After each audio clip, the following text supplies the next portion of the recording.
น้องสาวร้อยกับน้องสาวลี่มื้อนี้เพิ่นสิได้ออกไปปั่นข้าวพ่อแม่พี่น้องน้องสาวลี่เพิ่นติดรถไถกับเพิ่นติดบ่ได้เนาะแต่ว่าทางน้องสาวร้อยเพิ่นก็ได้ต้งข้าวน้องสาวลี่เพิ่นก็ได้แบกสอบข้าวคือกันพ่อแม่พี่น้องเนาะแล้วก็เพิ่นว่าเยอะไปบุญลอยกระทงว่าซั่นมื้อวันที่5ที่จะมาถึงมื้ออื่นนี่แหละเนาะบ่มีเงินแน่ก็เลยว่าสิได้ไปอยู่บ่อันนี้ก็เลยว่าทางบ่าวบ้างก็เลยว่าเอ้า เบิ่งตัวจริงนำกันก้อนว่าสิเป็นแนวเลยเนาะมื้อนี้น้องสาวลอยกับน้องสาวลี่ออกมาปั่นข้าวหรือว่านวดข้าวเป็นกรรมกร1วัน FC ทุกคนเป็นกำลังใจให้น้องๆหน่อยเด้อ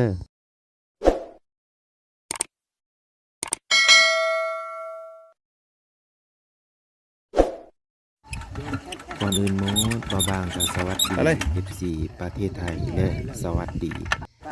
แล้วก็สบายดี FC ประเทศลาวและต่างประเทศนำ อะไร เนาะ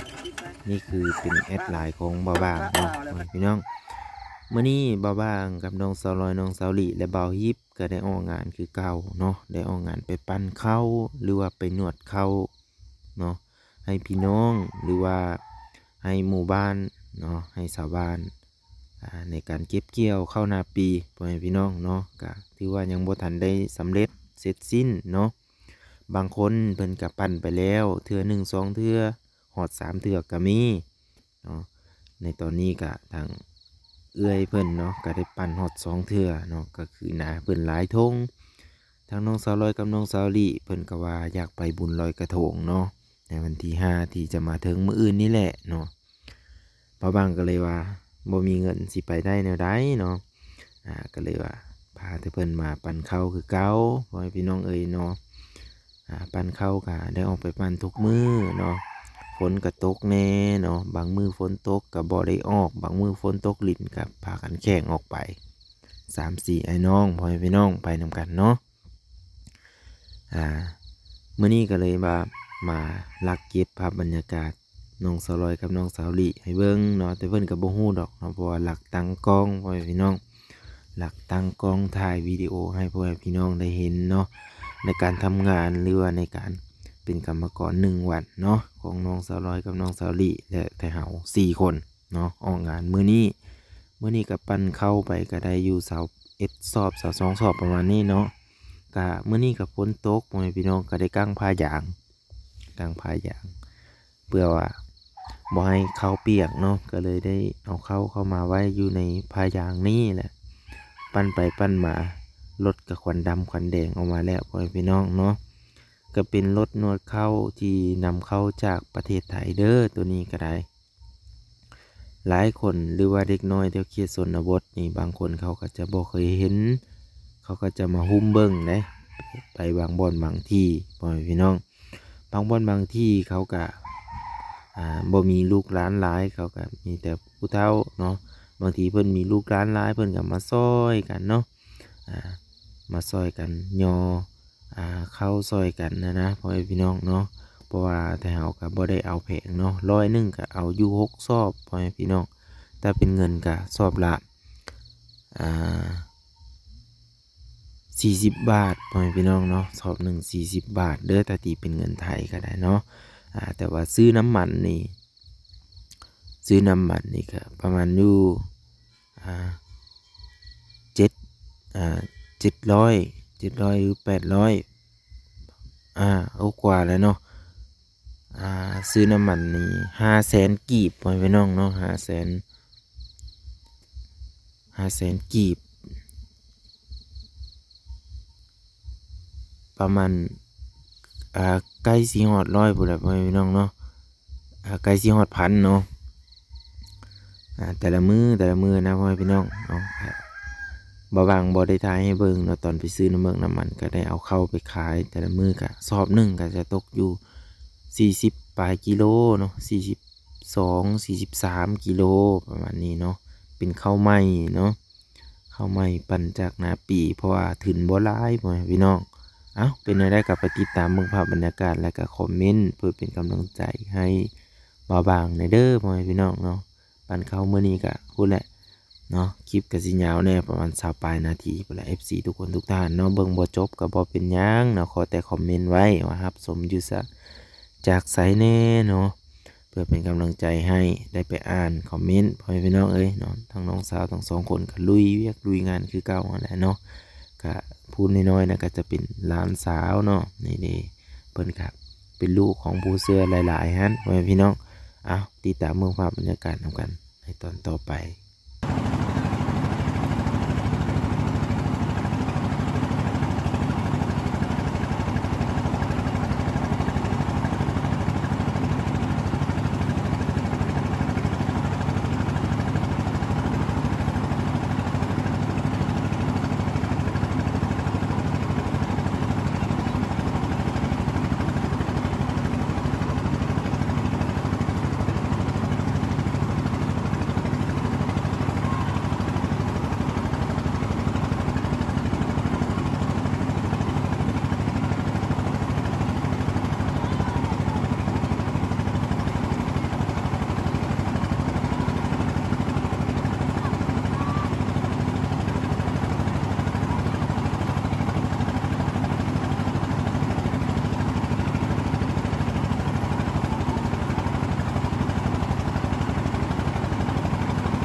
จะมาไม่ทำการปั่นไปบ่ ปั่นให้เฮาได้เด้อหางยำเสร็จแล้วยันฝนตกปั่นเฮือนพุ่นละ ไปได้นี่ได้ปั่นข้าวกับพูดเยอะบ่งไปได้นี่แล้วตอนมา ก่อนฟ้าร้อนหน้าตัวหางยำทะเลเกี่ยวซ้ำเสร็จแล้วพ่นแล้วมันนำมันนี่มัน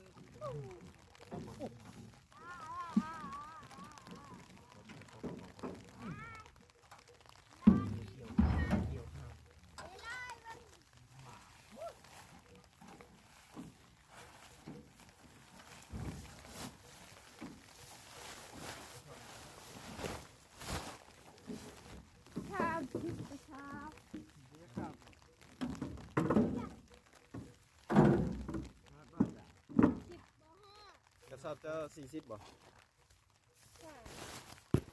ข้าวสอบเป็นเรือซีซอบอันเรือซีซอบกะ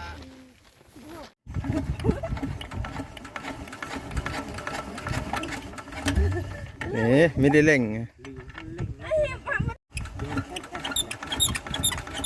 อะไร